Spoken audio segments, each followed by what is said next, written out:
And in the introduction, you say discipline gives us freedom, which again feels like that's typically not what people think of discipline. We think of discipline as taking our freedom and making our lives, as you say, more rigid. Yeah. As you were saying then, like more rigid and less choices, less optionality. But in the introduction of your book, you say discipline gives us freedom. I think that a lot of the discussions about motivation can cause people to believe that there's some magical state that they need to be in before they do something. Yeah, and as I've said since day one, motivation is a feeling that comes and goes, and it doesn't matter whether it's there or not.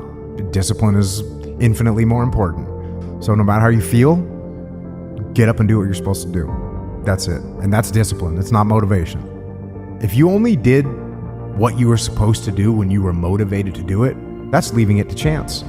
But if you're disciplined, you go do what you're supposed to do. That's the way it works. You know, you want to be a little bit better in some way tomorrow than you are today, but it's not going to be in a linear path. You have to really do the work. Like, you have to back it with hard work. I don't care how you perceive David Goggins. I walk in the room now and I know the hours and years and decades I put into David Goggins. It's not on the wall. It's not a trophy on the wall. It's not a medal on your neck. It is actually a feeling in your heart. Through my journey, I figured out the one piece I was missing. The one piece I was missing was me having the courage to face myself. Wake up every single day thinking about how can I change my life? Because what you want, it hunts you every single night. See, the big dogs, they won't give you the opportunity. You're gonna have to take it. I need you to tell yourself right now, there is no other way. There is no other way. There is no other way. Future belongs to the discipline. You know what I'm saying? And you're very undisciplined, and you're emotionally undisciplined. And if you could develop this discipline now, you will get much further ahead at a much faster rate.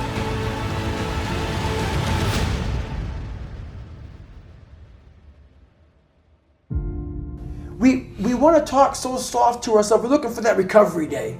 And that recovery day is everything in your life. Everything in your life is a recovery day. We're looking for it.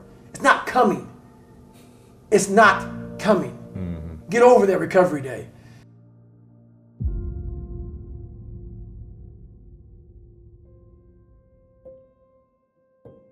Well, I think it's important to note that the Stoics are talking about self-discipline, right? So discipline is not, the Marine sergeant telling everyone else what to do, how to be, right?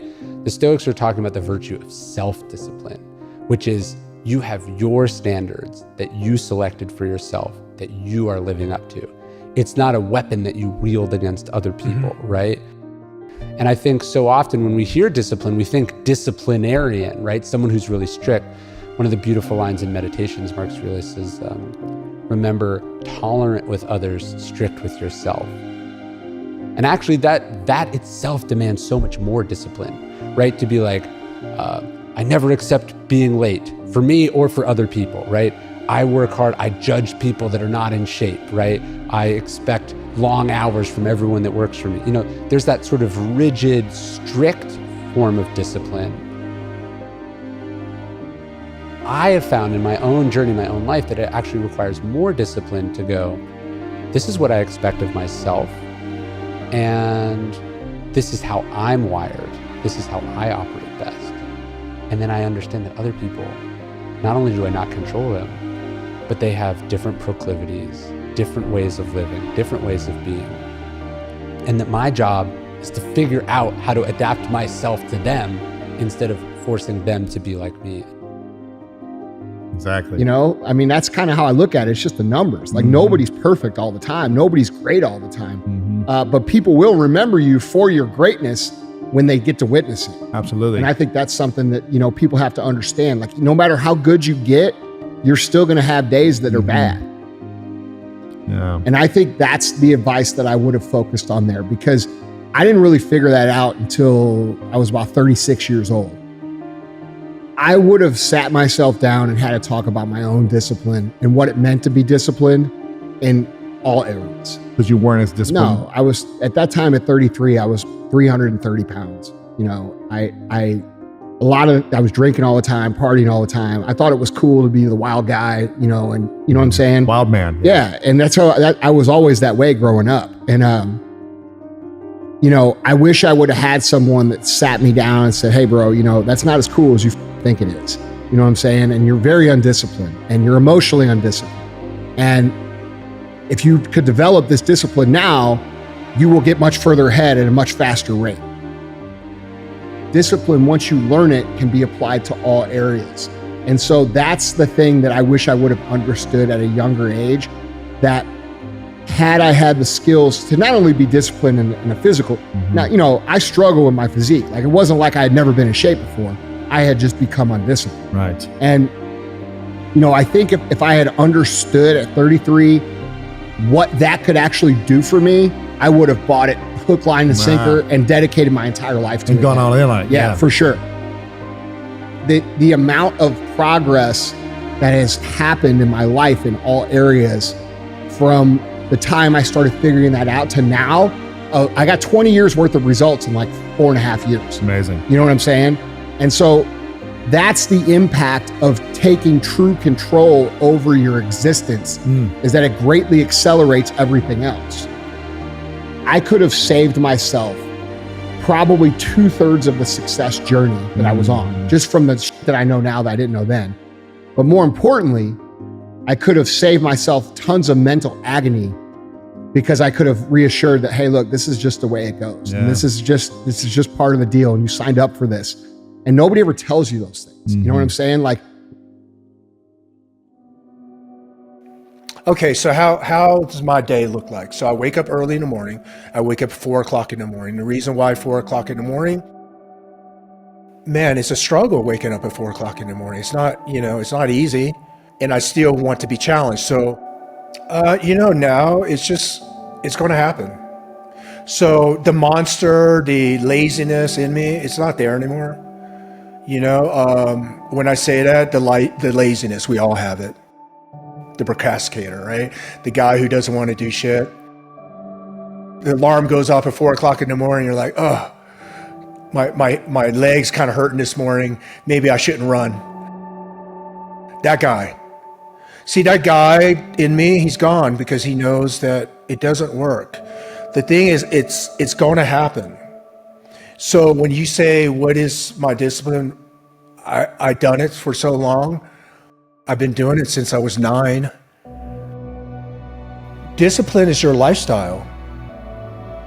What is your lifestyle, man? Like, okay, so I could teach you to go to the gym, and you and I, we can get totally jacked in the gym, right? And you and I, we have a good 2-hour sessions in the gym. We burned it down. And you go home and you drink a milkshake and eat like crap. Well, that is the thing that separates the achievements on the other side of it, right? If it was easy, everyone would do it. If it was easy, everyone would achieve it. So this is one of the things that I try and rely on. So I ruptured my Achilles a couple of years ago. That sucked. I wouldn't advise it as an injury. The discomfort that you feel and the pain, the fear of it re-rupturing, which is the number one thing you don't want it to have happen. The thing that I went back to in my mind was, this is why I'm here. The discomfort that I was feeling, the effort, the pain, the sweat, this is why you're here, was the reminder. It's like, look, this is the reason why the re-rupture rate is 5 to 10%, because people don't want to do this thing. People don't want to do the thing because it hurts, because it takes half an hour every single day for nearly 12 months. It's a full 12-month recovery. That's why. This is why you're here. And I think that you're right. I think that the selection is, people deep down know that picking up heavy things physically, psychologically, existentially, culturally is good for us. And I think that that's why it's attractive. Life is one big mind game. And you're playing it with yourself. Is it true? I don't care. It got me through the hardest training, starting out broken. Where most people quit, I had just started. Wow. And when you take that mindset and you learn to flip that around, that's what made me powerful. God put me in a very interesting spot of life where he made hell my teacher. He made hell my teacher. And a lot of people don't understand that. So I'm trying to give people a different thought process of life, where failure, hell, disappointment, discomfort is a great learning tool. And many people don't understand that. And a lot of people won't even understand this interview when we get done with it. But it's these few moments in life that you have. Like for me, I always talk about it. Rocky won round 14. That 1 2-minute and 13-second clip of Rocky getting up when Apollo knocked him down.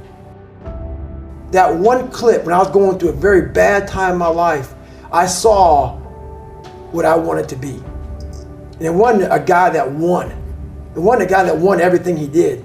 It was a guy that kept getting up after being knocked down.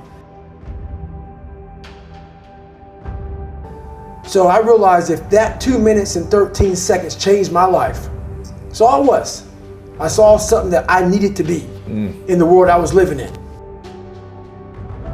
Millions of people live in a very comfortable place. That's fine. Don't listen to me. A lot of people are looking for that 2 minutes and 13 seconds.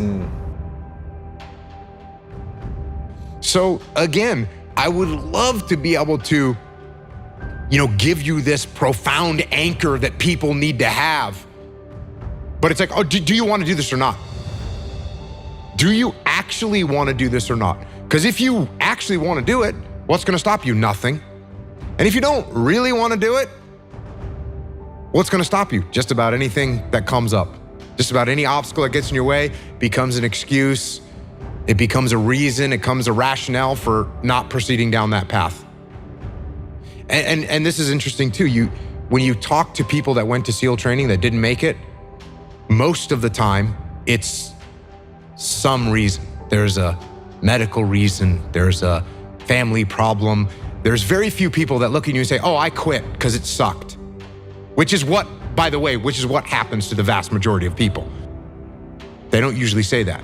And even in their mind, they probably don't believe it. They probably believe, well, it was my leg, and once my leg was hurting, I knew I was gonna have a hard time on the runs, and since I wasn't gonna be able to make the runs, that's why I quit. But it wasn't really quitting, it was because of my leg.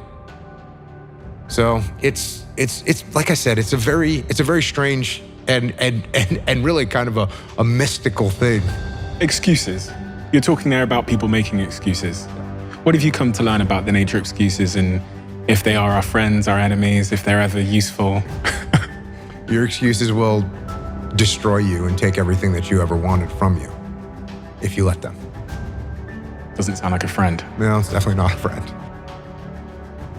So when your excuses make you feel a little bit better about the fact that you didn't execute on what you needed to execute on, then they can make you feel better, but they're not helping you. They're not helping you at all. Is that what when you think about extreme ownership? Are excuses the opposite? Excuses and blame, is that the opposite of extreme ownership? That is the opposite of extreme ownership. Extreme ownership is, this went wrong, this failed, didn't accomplish this, and it's not the fault of my boss, it's not the fault of my girlfriend, it's not the fault of my parents, it's not the fault of the weather, it's my fault. And I'm gonna take ownership of it, and I'm gonna fix it. That's what extreme ownership is. And this is a very difficult thing to do because it hurts. Because when you look around at your life and you look around at your job and your financial situation and your relationship and your physical health, and when you look at all those things and all the problems that you may have with those things, and you say, the reason I have all those problems is because of me, that can hurt. That can sting. And a lot of times our ego rejects that and makes excuses and lies. And then we don't have to change anything. And then nothing changes.